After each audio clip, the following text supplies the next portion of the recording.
ಮಗಳ ಉನ್ನತ ವಿದ್ಯಾಭ್ಯಾಸಕ್ಕಾಗಿ ಶಿಕ್ಷಣ ಸಾಲ ಕೇಳಲು ಹೋದಾಗ ಮ್ಯಾನೇಜರ್ ಸಮರ್ಪಕ ಮಾಹಿತಿ ನೀಡದೆ ಉಡಾಫಿಯಾಗಿ ನಡೆದುಕೊಂಡಿದ್ದಾರೆಂದು ಆರೋಪಿಸಿ ಹಟ್ಟಿಯಂಗಡಿ ಕರ್ನಾಟಕ ಬ್ಯಾಂಕಿಗೆ ಆಗಮಿಸಿದ ನಾಗರಿಕರು ಆಕ್ರೋಶವನ್ನ ವ್ಯಕ್ತಪಡಿಸಿದರು.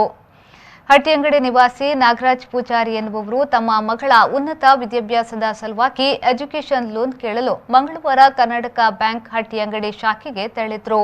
ಈ ವೇಳೆ ಬ್ಯಾಂಕ್ ಮ್ಯಾನೇಜರ್ ಸಮರ್ಪಕ ಮಾಹಿತಿ ನೀಡದೆ ವಾಪಸ್ ಕಳುಹಿಸಿದ್ದಾರೆ ಎಂದು ಆರೋಪಿಸಲಾಗಿದೆ. ಇನ್ನು ಮುಂದಿನ ದಿನಗಳಲ್ಲಿ ಯಾವೊಬ್ಬ ಗ್ರಾಹಕರಿಗೂ ಸಮಸ್ಯೆಯಾಗಬಾರದು, ಗ್ರಾಹಕರೊಡನೆ ಸೌಜನ್ಯಯುತವಾಗಿ ವರ್ತಿಸಬೇಕೆಂದು ನಾಗರಿಕರು ಆಗ್ರಹಿಸಿದ್ದಾರೆ.